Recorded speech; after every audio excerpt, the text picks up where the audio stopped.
So tonight, Burr Oak Land Trust, we're so happy to have them here partnering with Iowa City Public Library. They're going to be talking about wildlife tracking, and they're going to elaborate on different kinds of animal tracks and why animal tracking is important. So we'll start with the presentation, just kind of how I like to start it and connect you with some of the resources and services that are available at the Iowa City Public Library. I'm not going to go very slowly through these slides because I really want to get onto Darcy's presentation. But in terms of physical books, I've highlighted some books here for you. Anything that are on the slides in the beginning part of this presentation here, we have in the Iowa City Public Library physical collection. So you can put holds on any of these items. We have bundles too, so you can request a bundle of tracking books if you so wish. So I'm going to go fairly quickly through these slides just because you'll have access to this tomorrow, but I really want you to be able to feast on Darcy's brain tonight while she's here. All right, so you can hop over to the next slide, please, Darcy. Canopy is our streaming service, so anything that is on the Canopy app you can stream for free. We have the nature documentary, which is fabulous. We also have a documentary called The Nature Makers and Passionate Nature, Chicago Parks of Alfred Coldwell. Those were some of the ones that jumped out to me. I also found thegreeninterview.com, and there are some amazing interviews with top scientists really focused on solutions to climate change, solutions to negative impacts of, I would say, anthropomorphic type damage to ecosystems. And so I would really encourage you you can just Google the Green Interview and it'll pull up all different kinds of interviews that you can watch. And just some events that are coming up. We do have garden series, so Second Sunday Garden Series. If you're a diehard fan, right after this event at 7 o'clock, we have Native Lands Belonging and Reclaiming, and that's in partnership with the Oberman Center. And then we also have Eco Film Fest type programming, and so you can look on the calendar and find any of these. For teens, we have this new Space to Grow program, and we're partnering with Grow Johnson County this spring and summer. And so if you have any young people that would like to know more about agriculture and how to grow seeds and harvest seeds, that's a great program. And then I just want to put in a little shout out to the TeenWorks initiative. Darcy will be here the next time. It's the end of this month, and we're going to be talking about AmeriCorps and AmeriCorps Vista Career. So if you know any young people that are interested in learning more about that, you can give them to the Zoom to that. But I'm going to pass over to Darcy now, and she's going to get into animal tracking. So enjoy, everyone. So hi, everyone. I'm hoping we have some people from all over, like some young wildlife professionals. If you saw me barraging the Facebook page with that, people from and plenty of locals too. So I'm really excited because I think this tracking is very near and dear to my heart. It's one of the first skills I learned in the field, and I'll get more into why I love it too. But it's just a particularly personal topic for me. So my name is Darcey Gans. I serve as the conservation education specialist for Burr Oak Land Trust. It's a small land trust here in Iowa City. I am an AmeriCorps member, and so I'm serving a service term with AmeriCorps through Burr Oak Land Trust for AmeriCorps. And our goal as an education team is to promote knowledge, understanding, and awareness of the environments around here in Iowa and the native ecosystems. There are, it's not all just corn, I promise. There's some really amazing things.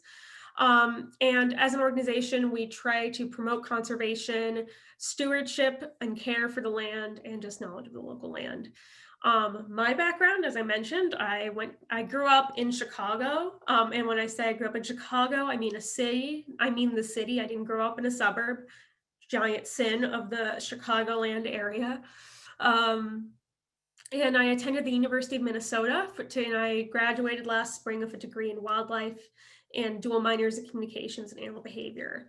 I did a lot of different experience that was kind of all over the map. So I assisted in research on bears,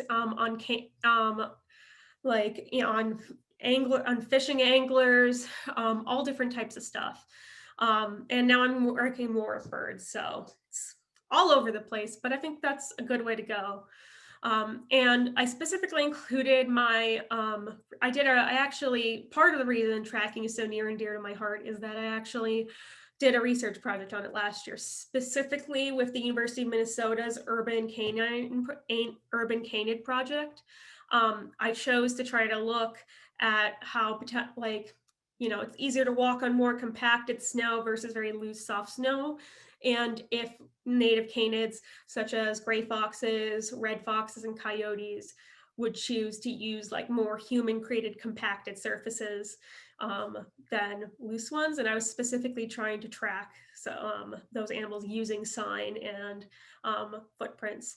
And then, of course, it didn't really snow in Minnesota last year, so it kind of messed up all the data collection, but I pulled it together. So that's a little background about me.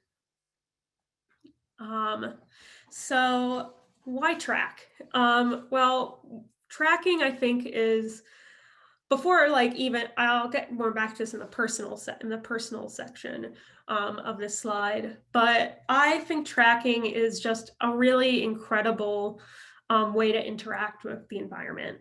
It's ancient and it's so straightforward. I mean, not always, but it's just something so visceral of an experience. You know, you may not be like able to identify like birds right off the bat or know how to like identify their calls or know every type of plant, but just learning to be able to read the environment, that's what tracking is. We'll get back to that. But professionally, like I said, I did a formal research project that relied on it, like with that that relied on tracks and sign in order to be able to understand animal behavior.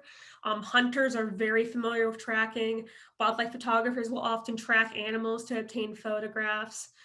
It's used in nature education, wildlife monitoring, research, and conservation, because all of like knowing how to find the signs and tracks of species in an area can tell you what's actually there and how many of them are there, and even whether they're doing healthy behaviors. And like I said, tracking it to me is really unique because there's not many like very, I would say like ways that often science and kind of creativity and imagination kind of collide as like intertwined in the way that it is with tracking. Sometimes, there's creative thinking in science and then there's kind of logical scientific thinking in like within other elements of society. But in order to track well, you have to be able to, apply these ideas of science, be systematic, think critically, like be able to organize, look for evidence. But at the end of the day, you're creating a story. You're like, where has this animal been? What has it been doing? Has it met up with anything? But, and you can just be so astonished and excited by that. And you're looking into these animals' worlds. And for me, that's just an incredibly unique thing to be able to like essentially, a forest isn't just a forest as beautiful as it may be. You can truly understand and read the landscape like a text. And that's just a really powerful thing. Also, I'm gonna just I probably spent already too much time on this slide. I'm already sure I'm getting behind, but to the right is a photo of a man named Mark Albrook. He's kind of my hero of tracking and education. He's literally written the book pretty much, or at least for most common people, about tracking of pretty much almost everything. I'll be directed to some of the books previously, but he's just a wonderful teacher and expert who's done a lot of great research. So there's my nerd moment for you all, but I promise there'll be more. The other thing is like I said, I used tracking as a basis for research, but often a lot of different scientists will include observations from the public and how they're assessing what populations are there of species in the area, and what, their health, all of those things. They will actually, you can there's a bunch of different venues, such as like iNaturalist, the U.S. Fisheries and Wildlife Department, like your local Department of Natural Resources, eBird, all ways that you can submit observations that can contribute to to true science. The problem with that, though, is data is really only as good as its observers. Submit, and we'll go into this more, but like tracking, it's a science. It's frequently not always an exact science. I'll get into it. Like, it can be you can look at all the evidence and be like, I just can't really tell what this is. So it's important to be really honest when you're submitting that data of like, is this something I can say for sure is relevant? Did I take the correct measurements and photographs appropriately for this track? Because otherwise it can lead to, it can be misleading, and we can come to false conclusions, and no one wants a manager to miss the opportunity to make a decision that could really help wildlife. So it helps to be humble. Now, I'm trained in science, so scientists historically are incredibly not humble, but it's really important to be able to admit you're wrong. I mean, in any circumstance. And so just be really open of like, hey, I'm just really not sure, and and just be like, write down what you know, here's what I think. And the only problem if you're wrong is in your guess is if you refuse to change it. That's the only time I'll be like, you shouldn't have submitted that date, what a waste of time for you to submit that data. Because if you're like, oh, based on what I know, like, I can now change this. It's holding on to wrong conclusions that really holds people back. So I recommend, if you do choose to contribute to science, you make sure you have like a pretty good solid understanding, at least a fundamental level of like how to measure tracks, what animals are in your area, just like the basics of it. Not like, I saw this print and I think it's a wolf. We'll get into that, but it happens a lot. So just make sure you have the right knowledge to inform yourself. And moving along. Yes, I like this. I love this slide, but it's really important. So as the great Aretha Franklin said, respect. And because like I tried to tell before, tracking is literally bringing you in to the honest homes of these animals. You are not only that, you are looking into their lives. If you are tracking, you can potentially come up on the animal that you are tracking. And it's really important when that happens to remember that, like, this is another living creature.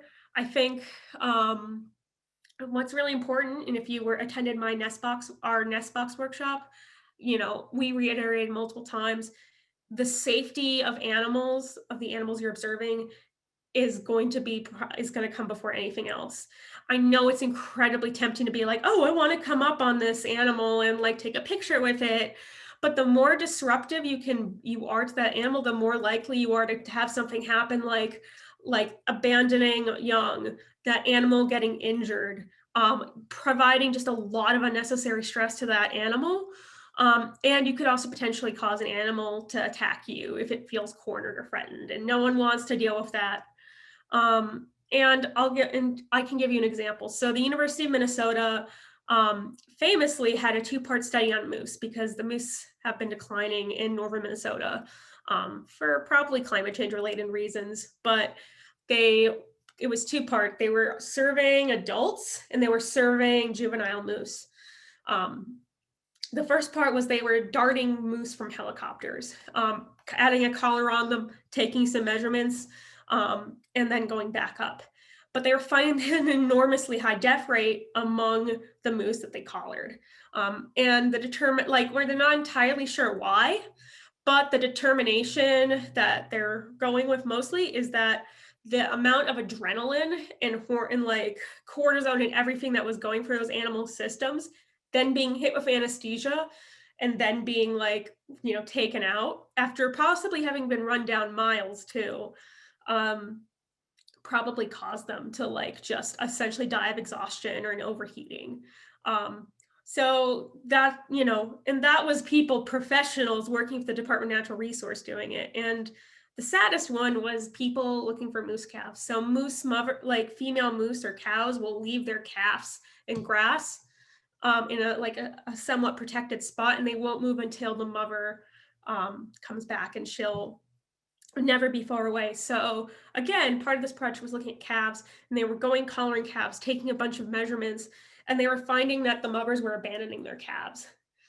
They were running. So, and there's a lot of different reasons for this, but if a calf's abandoned by its mother, that's a death sentence. And that's just devastating for an already declining population. And the way they were able to reduce that is they would go in, throw a collar on, and get out in under 2 minutes. And in that way, and then they saw a giant decrease in the amount of calf abandonment. So it's like, I'm not saying don't take a moment to appreciate if you stumble on a porcupine or something. Just don't stress that animal out. Be very get there, get back. Don't worry about getting a ton of photos. I'm sure your Instagram will be fine, but be aware that of how you are impacting the landscape and creatures around you. And so this just ties in with it. Promote conservation, protection of wildlife species and their habitat. Don't trample on a ton of on top of a ton of important plants or foliage or habitat. Make sure that you're not harassing animals, or leave it better than you found it type of deal. So protect those that are really vulnerable. Here are two species in Iowa that are especially vulnerable, ornate box turtles and rusty patch bumblebees, that can both be incredibly disturbed by people. So just being aware of that is that comes before anything else I teach you. Now here's the fun part. So I'll just start this with another quick personal story. Again, I'm from Chicago, which means I'm direct, I'm loud, and I really don't get the whole passive aggressive Midwestern thing. We're just aggressive. But it also means that I'm kind of used to moving a little fast, admittedly, on top of a lot of other elements. And when I first started in natural resources, people would be like, oh, did you see this really special mushroom? Oh, wait, that bird right there. I just how did you miss it? Or just noticing things that I was just wait, what, why, how? And that really comes to, and it's a skill that I've learned, and it's a skill that's completely changed the way I look at nature, outside of my career and just in my personal life too. And that's this idea, if you've ever taken a psych class, of inattentional or perceptual blindness, which is when we focus on something, when we focus on very specific elements, we often miss the bigger picture. You can search up videos of this. There's one of basketball players, where you're supposed to count the number of passes they make. And in the background, there's a person in a gorilla costume that 50% of people didn't notice. It's funny. 10 out of 10 recommend. But it's also this idea of we see what we expect and we miss what we don't. And from moment to moment, how we attention is intentional. If I'm choosing now to focus on choosing my words properly for you, on making sure I hit all my key points on every slide, I'm missing other things, because that's the kind of narrative I've created in my own head. There are other things that if I probably stopped and opened my senses up to, I would notice, my roommate moving around, or someone playing music, or rattling around the kitchen, and whatever is happening, I would notice other things. So recognizing that we often miss stuff is a big part of opening yourself up to being able to recognize tracks and signs. And one big example of that is this adorable little creature is a Pygmy Sea Horse. As you can see, that it blends in very well, but it not only blends in very well, it's smaller than your fingernail. It's generally, these guys are about the size of a grain of rice. They've been around just as long as any other seahorses, but they were discovered in the 70s. And there's been discoveries of other species as recently as last year. They are very small and hard to see. And so it's easy if you're just looking at like, if you're a diver or something and you're just looking at like, you're like, oh, that's just some coral. If you stopped and like took the time and saw a small movement, that's when you probably notice these guys. So it's real, that's kind of what I'm talking about. It's like the small things that you'll see if you like kind of keep your mind open. We're going to keep going on that. So things like this is what I mean. If you're walking through a landscape, you're probably surrounded by animals and you don't even know it. And also, as a side note, animals don't want to be seen. That's why there's camouflage. But you're unlikely to see, like you're often, if you don't think about it, you'll miss it. Lots of animals have, like the eastern whippoor whale are going to have like really great camouflage, and you're going to get other animals that are they're just going to be buried in the landscape. Rarely are you going to find just like a badger just hanging out in the middle of the trail being like, don't I look adorable?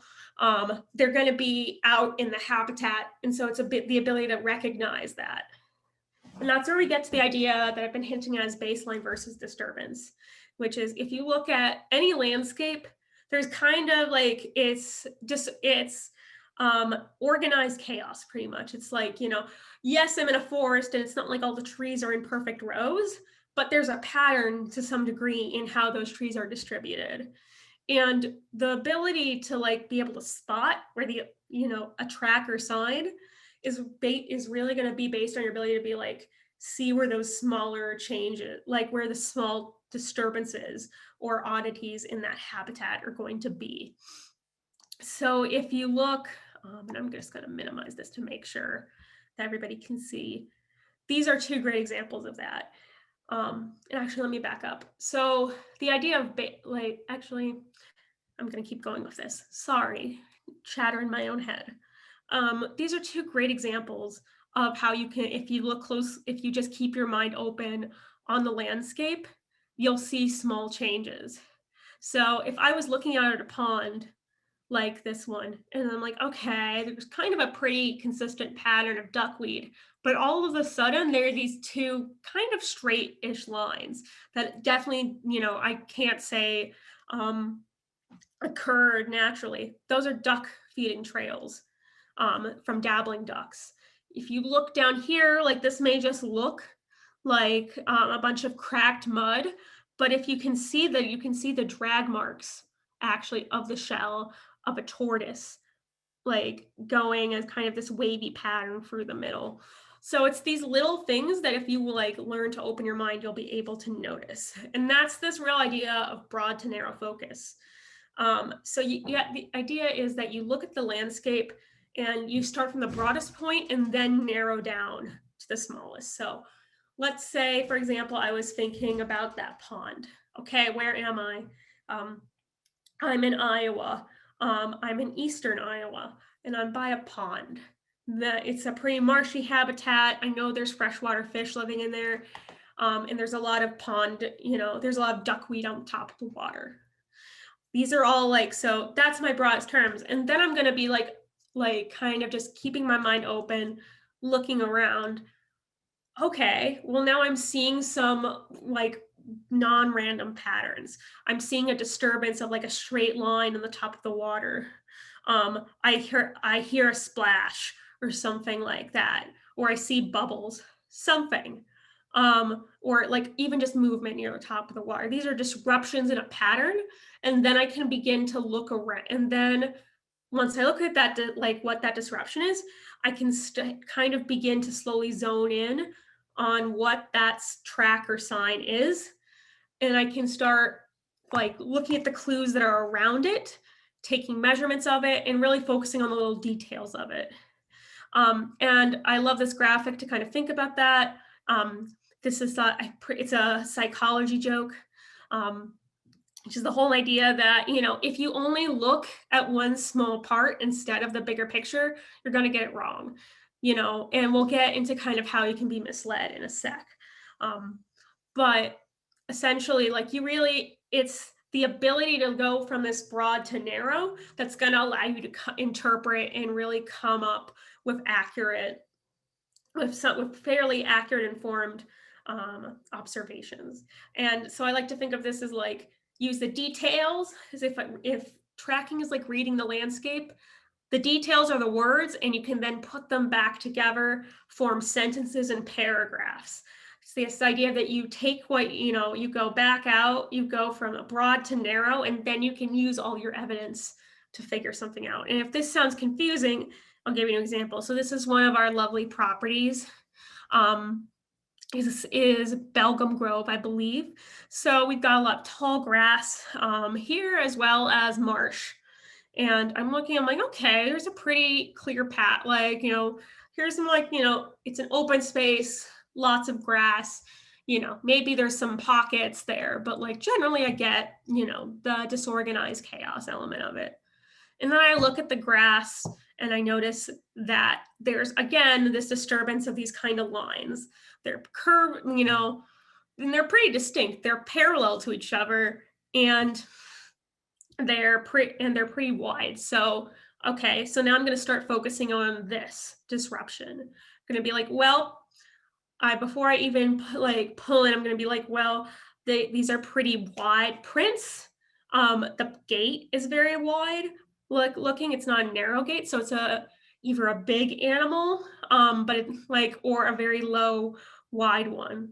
And then I'm going to think, okay, so I'm here in Eastern Iowa.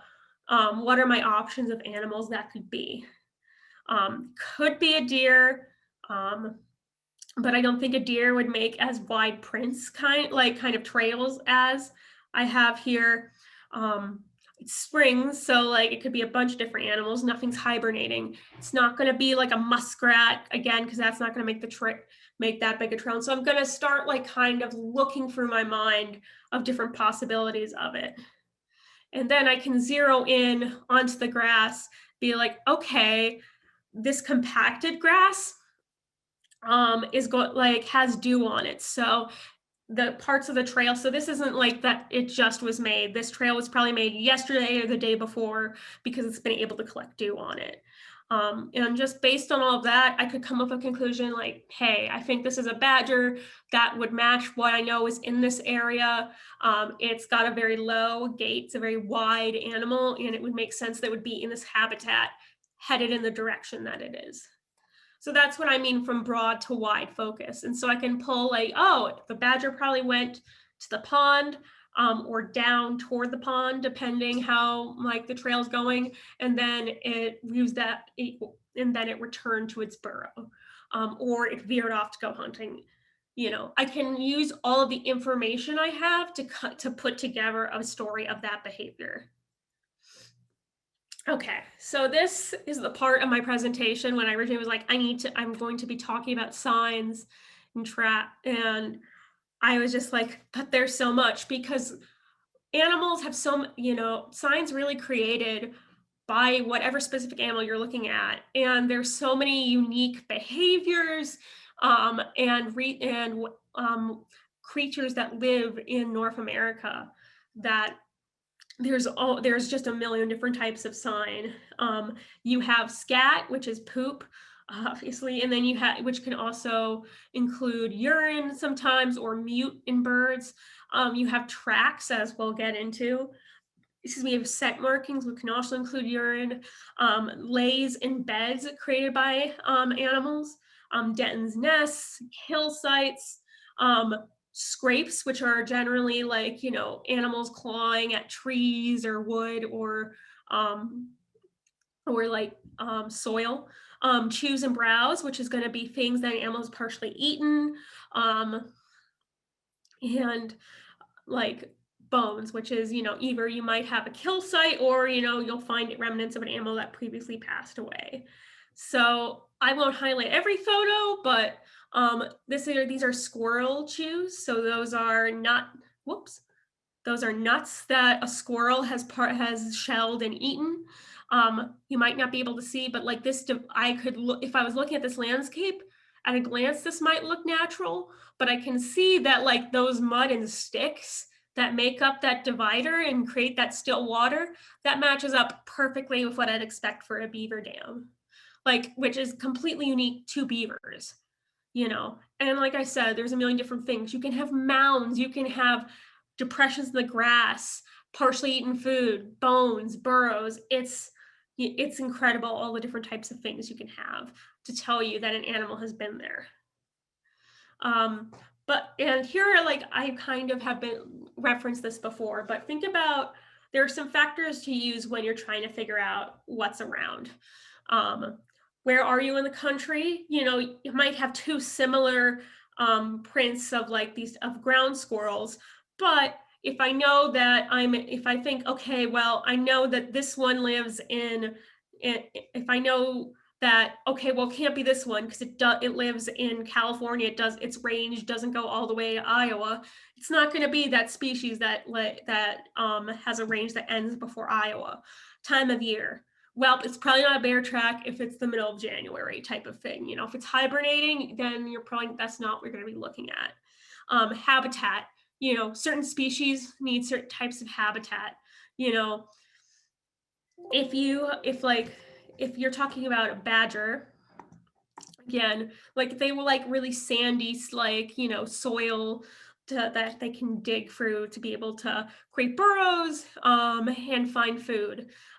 Or also things like prairie dogs, same thing. You're not going to find them in really marshy, super duper wet habitats because those aren't going to work as well for them to be able to burrow in. And behavior.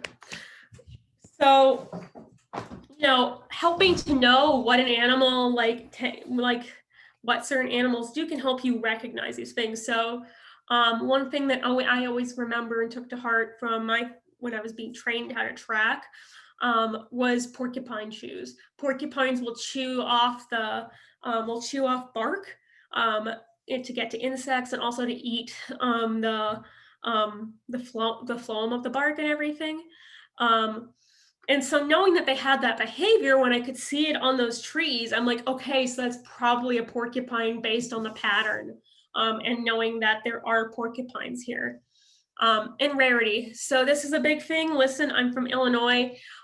You know, like Department of Natural Resource people are constantly being driven crazy by people like, I saw a wolf, I saw a mountain lion, you know, I saw a bear. You know, those things might pass for Illinois, but they're really extirpated from the area. They're not going to be there.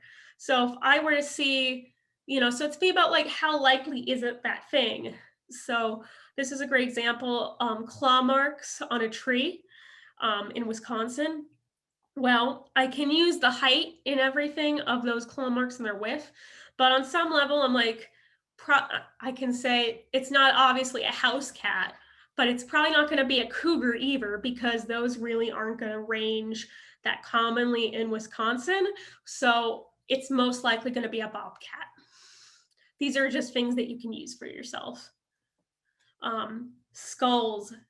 I took a whole class on this, so you can get really into the morphology of it.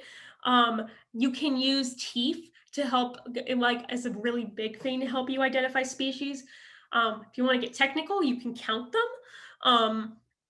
But like, if I'm just trying to be like, okay, what is this? I would be pretty quickly be able to say it's a raccoon because I see that this thing has both canine and kind of flat teeth, which indicates it's an omnivore. And based on the size, it'd be like raccoon. And then skulls have lots of different features that you can learn that can be changed depending on what species you're looking at. That can be really helpful to identify them. And then you can kind of use certain like mnemonics and different things like that. So on the left, we have a gray fox skull, Urocyon is the genus. And then we have a red fox skull on the right, Vulpes. And the way that I like that most people often identify between these two skulls is you can see there's kind of this U-shaped crest on the top of the gray fox skull. And there's a V, well, on a red fox, it's more V-shaped. So U for Urocyon, V for Vulpes, super easy. One of my favorites is this is a bobcat skull on the left. So something for some reason, feline skulls ironically look like computer mice. They just have this very domed shape. So for me, I look at that, I'm like, that's absolutely a cat skull of some sort. Because I can tell that just from the shape. And scat. So Yes, poop is really useful in tracking, and it's really informative more than a track because there's a lot of animals produce really distinct shaped scats, and you can see what that animal has often been eating within it. Um, but like I know some people are going to be grossed out by it. I promise it's really not bad. Most of the time when you find it, it's going to be old and it won't stink at all.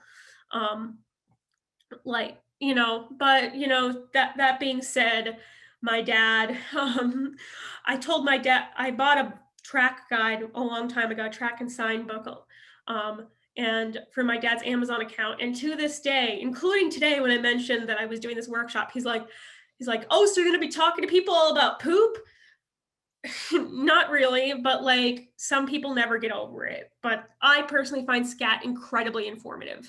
And that's because, like, for example, if I was to look at a gray wolf, I'm going to see a lot of meat, maybe bone fragments, and just tons of hair, compared to a black bear's scat, which is going to have a lot of berries in it, a lot of, maybe some fish, maybe some insects, like exoskeletons. It's just going to look very different in terms of shape and size, and what it has in it. And substrates, so important. So we have like pretty much this covers most surfaces, but snow, it like is considered one, like my personal favorite. Then you get soil and mud, um, which is going to really vary a lot with your weather. Obviously you're not going to get as many good prints if you haven't had a lot of rain recently. But and you have sand, which is my personally least favorite one for a bunch of reasons I can explain later. And then you can have gravel and like other debris. And for those who don't know right here, those are wing impressions of a bird, generally a bird of prey when they land on snow. It's one of my favorite tracks ever. I only recently discovered that after finding some unusual tracks on a property. I just think it's a wonderful encapsulation of like being able from just a single sign to be able to put together an animal's experience. But yeah, different things are going to work well for different people. That's just how I feel. And it's dependent, the substrate can often change and distort the shape. Like, for example, depth of mud or snow, or like if snow has melted a bit, it can distort the shape, things like that. And I want to be super upfront. You're not always going to get like a beautiful track like these. You're going to often get stuff that's like really, really light, or in kind of, excuse my language, crappy places. You might get something like an animal that walks across a really textured surface like this tire track. A lot of the time animals just may simply not be able to they're just not going to have made a very deep impression within that substrate that it's on. And that's just going to be really difficult. And these are tracks in mud of a turtle. And if I hadn't been told it was a turtle, I would be able to tell you, yeah, some animal probably walked through that, but I couldn't have told you whatever it was. I'm like, something small-ish. I don't know. So, more not like, I can't tell you how often you'll get great tracks versus frustrating ones. It's going to really depend on where you are at the time of year, tons of stuff, but just know that you're not always going to get beautiful outlines. Moving right along, it's really helpful to know the parts of a track that you're going to see. So it's going to be kind of the main metacarpal palm pad in mammals, the heel pad, the number of claws, number of toes. These things vary between animals, and being able to kind of recognize these distinct features will help you differentiate. Similarly, for ungulates, things of hooves, you want to measure you want to be able to like recognize often the negative space, and also just the negative space often between the toe, like the the palm pad versus the digit pads. That's incredibly informative. And like the dew claw, and there will be variation in shape of all of those.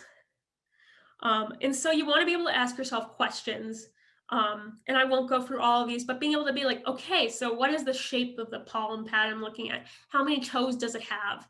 Can I see claws?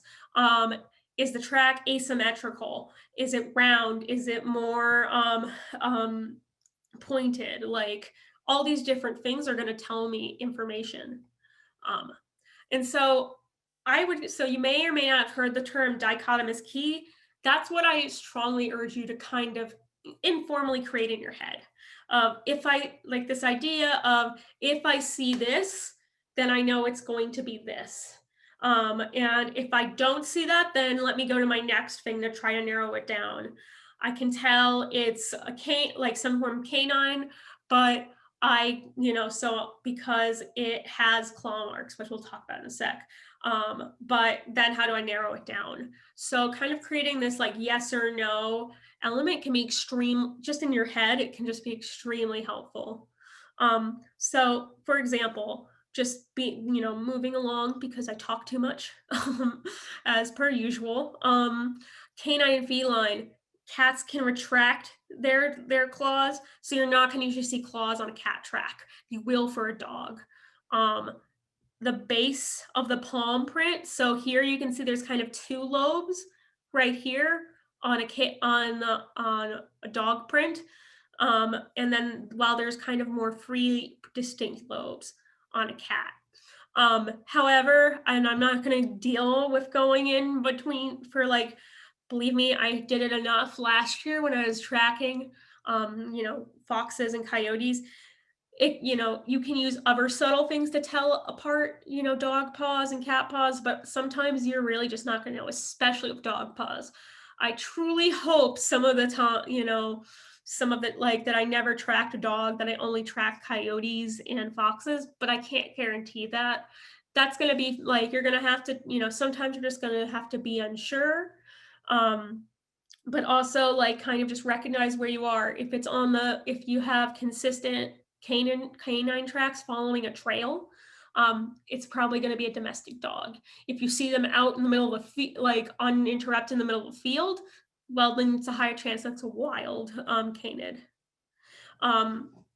Just another highlight, you can actually often use tracks and sign to determine the age of animals, and this is just a great example. You can look for like, size between male and female. It can be an indicator. And then like for deer, for example, and other ungulates too, the roundness of the hooves. So younger deer, their hooves are going to be less worn down. They're going to be more pointed compared to older deer. They're going to often be rounded. They're going to be more spread from just having to track and balance more. Having to like walk more and spread out there around the cleave, and they're just going to not be quite as pointed. They're going to be more run down. All right, gait and track patterns. This is where it gets really mathy. I don't want to subject any of you to that because it frequently stresses me out.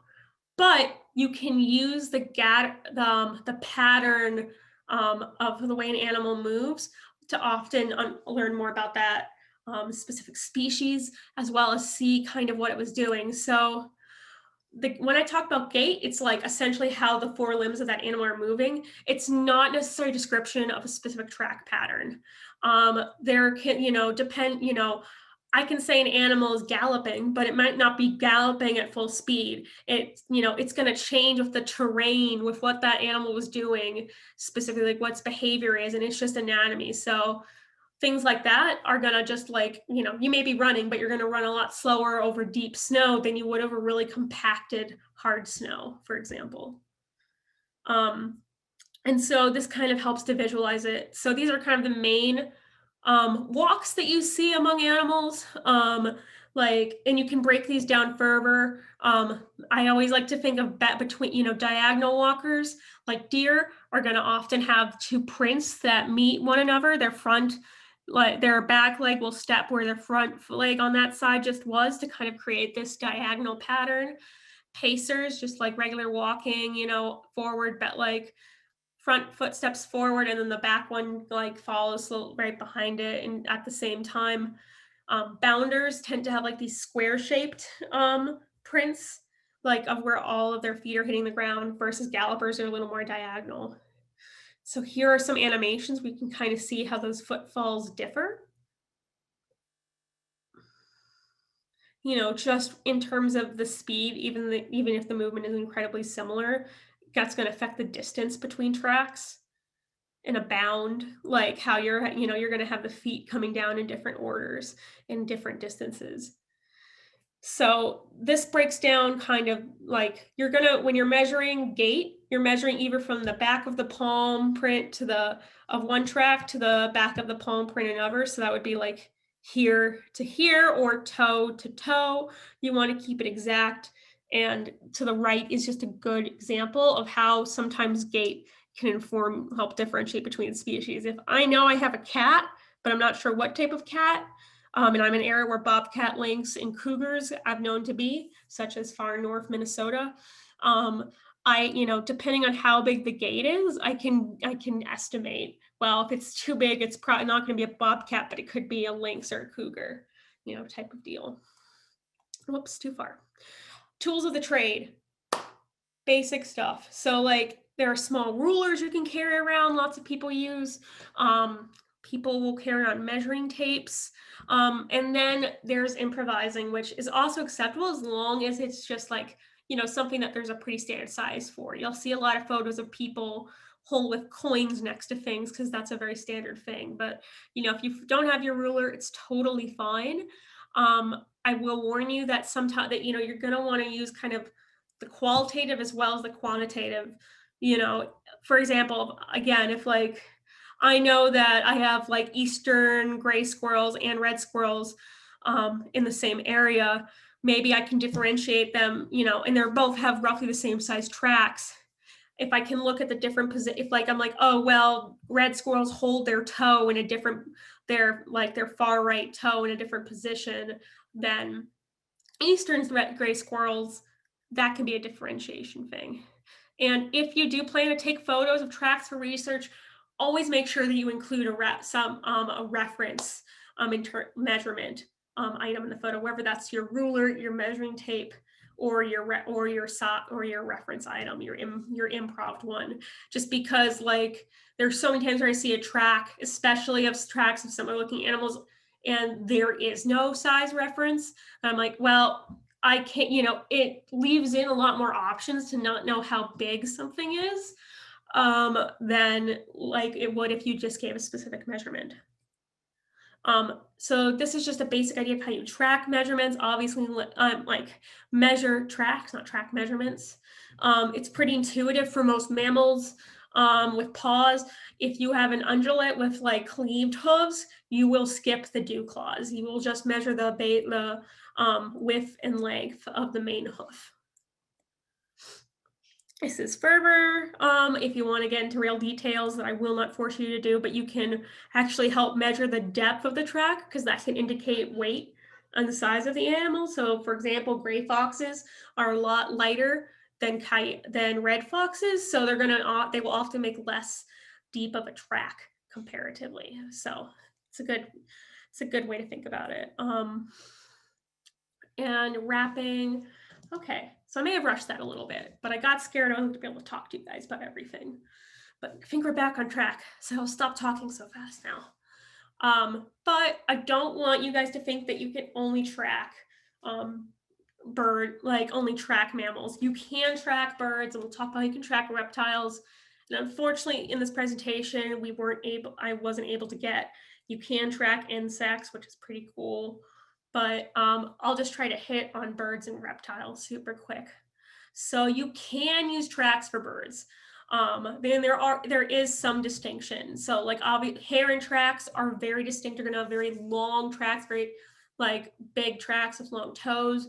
Raptors, depending, you can be looking at a hawk, because of how that clawed pattern is. And owls have what are known as zygodactyl feet, which is a very specific arrangement of toes. And if you see that, you can know you have an owl and waterfowl. The problem is, especially, is that a lot of birds are going to have similar tracks. Songbirds, they're going to have pretty much a lot of the same sized feet. So it's not a really great distinct way to figure it out. And same with a lot of waterfowl. So in that case, I really, I recommend two things, which is if you like, and also just a lot of birds aren't going to be landing on the ground as much.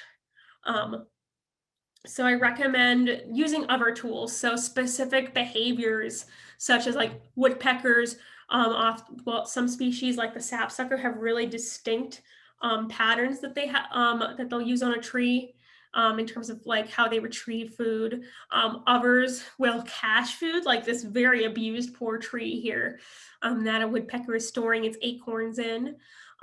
Nests can be great. Again, be careful you're not disturbing them. But I would, even if I hadn't looked up this photo line, I would have known this was a hummingbird nest just because of how soft it is. Obviously, on the inside, they're always very downy, and they have this very, very structural cup form to it, and it's tiny. Hummingbird nest for sure.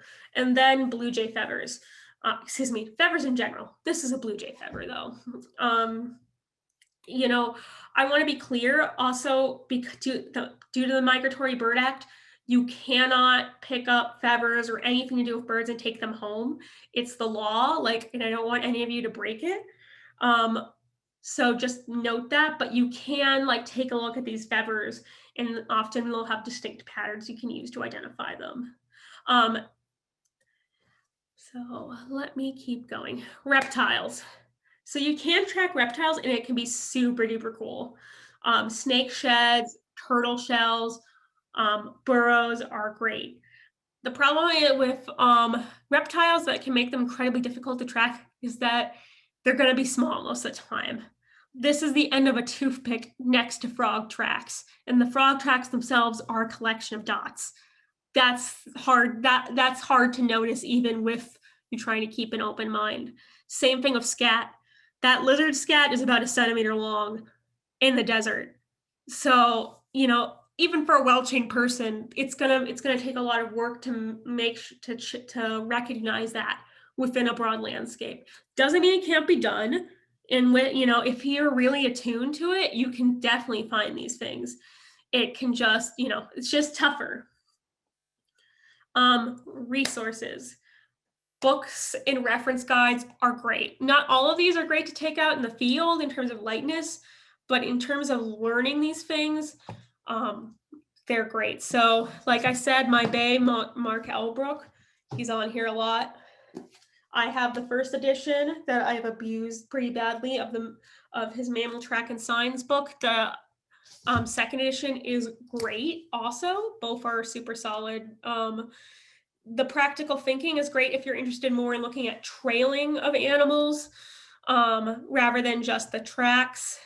And then you get, like I said, there are tons of different guides specific to insects and reptiles and birds. I also strongly recommend learning the behavior of a lot of animals, because that will also help you recognize and understand a lot of what you're going to be seeing. Also, you can get certified, and that's going to be what gives, this is something I've been meaning to do for a while, it was created in the 20th century, this is an international standardized course that sets kind of just a basic bar of tracking skills and reliability in your observations, so that when you go to the DNR, you can always be like, yeah, I'm trained. I know I really have the technical skills to be able to have reliable observations. And, this is, and there's different levels of it too. I'm really only scratching the surface with you guys, especially with just an hour. So I think this is a great way to be able to develop your skills more. And then I should say, but since I can't take you all out in the field, I'm going to have some I'm going to test you guys a bit. And I totally forgot to make a poll, so we'll just have to put it in chat. But I'm going to see if you guys can guess some tracks and signs for me. So these are 2 options, and go ahead and put in the chat if I can figure out how to reopen it, which I hope I can. Put in what you think the one on the left and the right are, and I'll give you like 1 minute for this.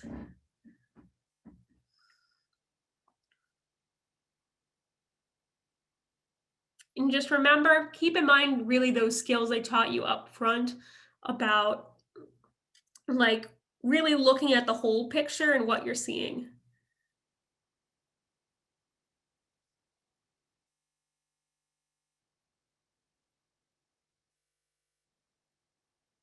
All right, I'm not seeing anything in the chat.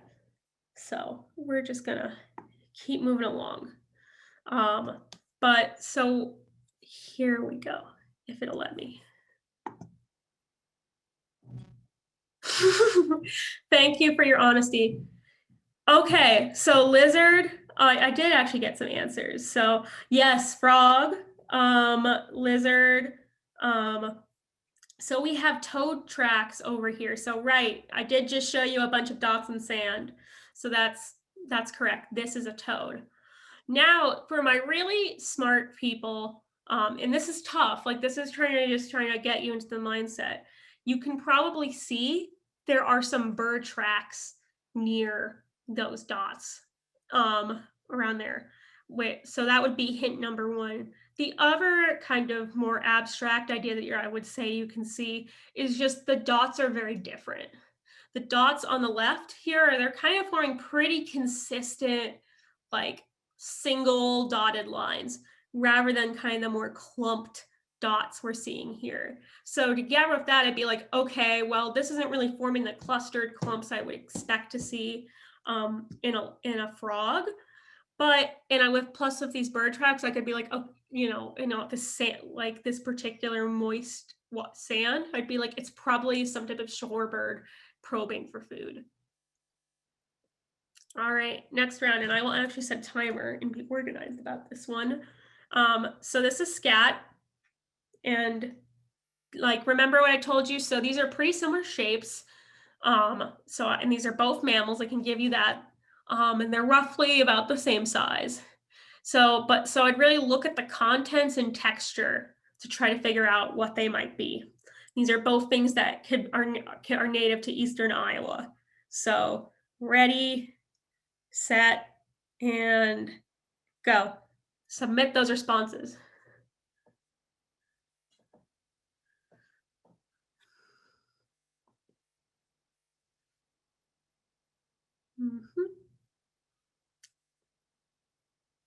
So your answers, those of you that guessed raccoon, you guessed right. And those, I believe, someone guessed Paul Paul, you were right that on the that it is a carnivore on the left, and you're partially right on the right, because here's what we do have.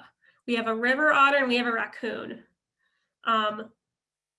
And the way I would get, I could tell that is here, if you look, these are fish scales. They're things that they're definitely aquatic, shiny shell-like things that are in here. And just based on the size, I would guess it's an otter. Here, there's a lot of berries in here, and it's far too small to be a bear. And I know that possums don't eat berries, so I would say it's a raccoon. That's how I would know. It's just based on the size that I'm seeing and what am I seeing in it.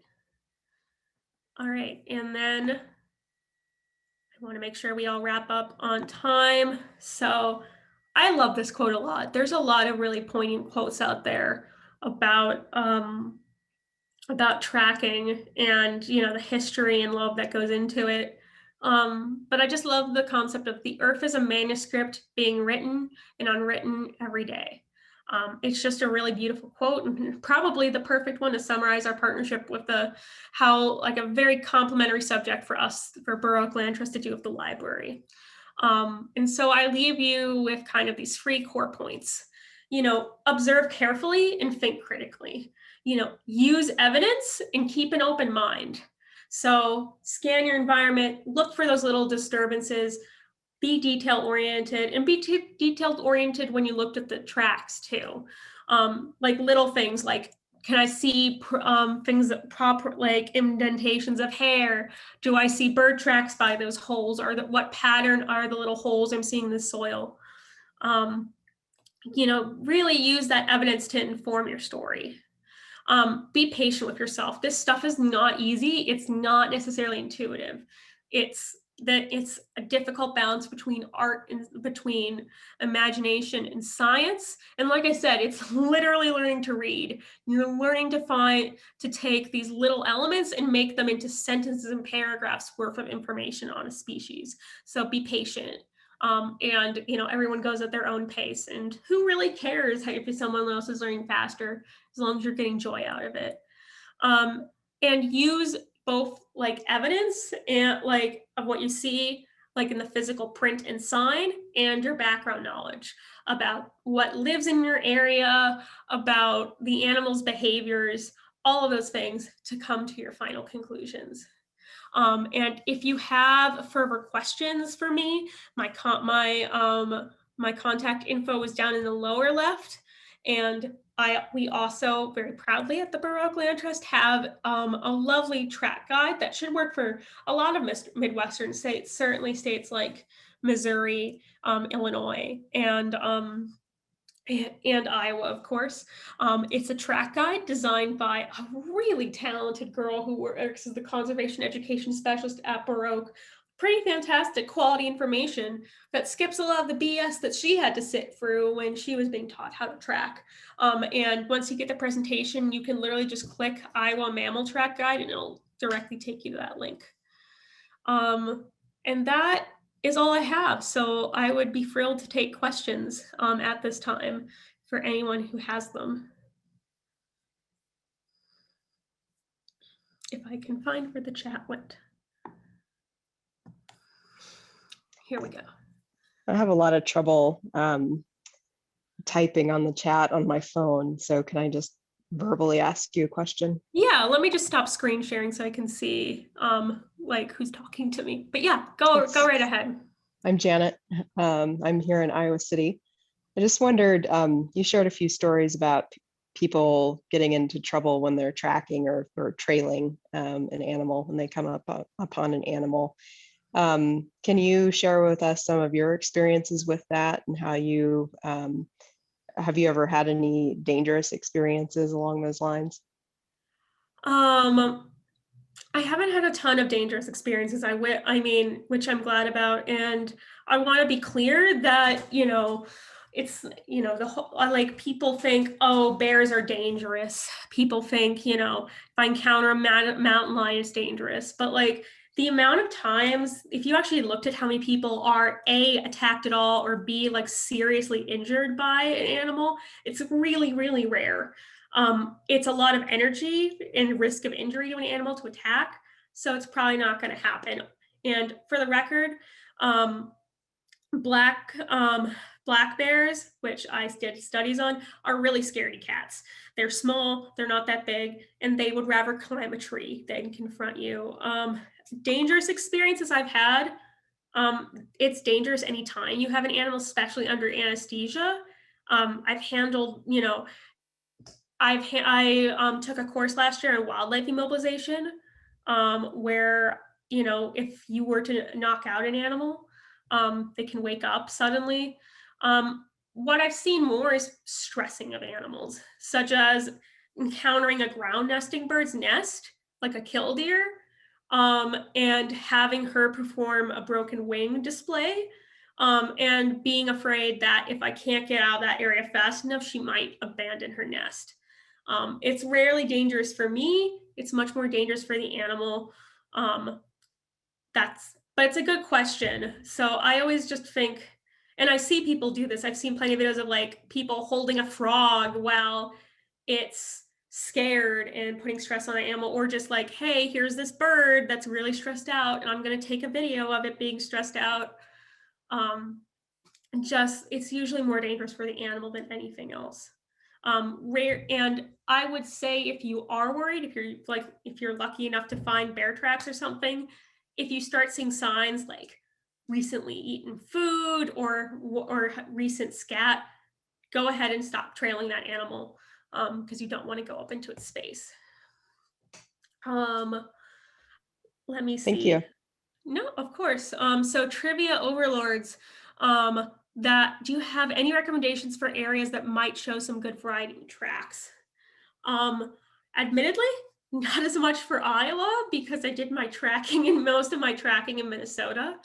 But I would say my favorite, I love when there's snow to track. That's my favorite. I mean, I did a project on it, but I love that snow can literally can actually freeze a track. And so it stays there for longer. But I would say woody environments are particularly great because often, especially deciduous, they'll hold moisture, and bark can have so much wonderful evidence of animals. Beaches too. As much as I said I don't like sand, you can find wonderful tracks in sand, especially in unpopulated beaches. Yeah, I was very surprised, to see, Paul, that there's people have a lot of animosity to where they're like, oh, snow's just the worst to track in, and I'm like, I love snow a lot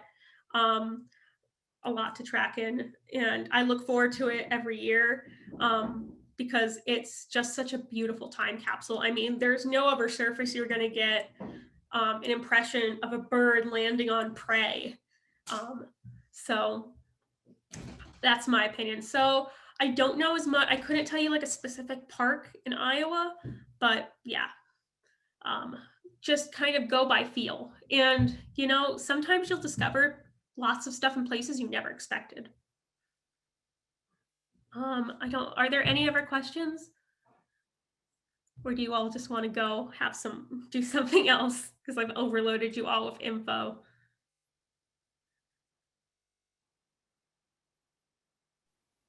It's a great talk. Thank you so much. Thank you. So here, I've got another question. Maybe you know about this. So many years ago, maybe 5 or 10 years ago, I read an article in the Iowa, or I guess the Daily Iowan, maybe, stating that there had been a mountain lion sighting in Iowa City. And, it's based on people reporting. And so I was just wondering if it's true that mountain lions have been sighted in this state. And, are those reports reliable generally? Being from Illinois and having talked to DNR officials from Illinois, I would say, I don't want to say never, because, certainly there have been times even in the Minneapolis, St. Paul area where we would have a mountain lion pass through. Sadly, all the time we knew that because they got hit by a vehicle. Mountain lions are extremely transient, especially because of their loss of habitat. They're moving through a lot of spaces. I would, just in an area, that has had so much agriculture done to it, I would want to know who reported that. If it's just someone in their back, who looked out in their backyard and saw I saw a really big cat, and I don't know how much I'd put stock in that, but it's going to be more to me, just because I love people getting excited about nature. But sometimes it's usually a coyote in wolf's clothing, so I would doubt probably there was a mountain lion in the Iowa City area just because it's so developed. I would think it would, if anything, I think it would take the chance to veer away from Iowa City, but I don't know, I wasn't living here then, so right. I'd have to see what the article said. Yeah, thank you. You're welcome. Oh, thank you for the compliment, Kathleen. I love our properties too. But if anyone has any questions, has more specific info they would like about tracking, please let me know. I really love talking to the public, and I miss doing that, especially in quarantine. As you can tell, I can talk about this stuff way too long, so feel free to contact me if you want to keep talking.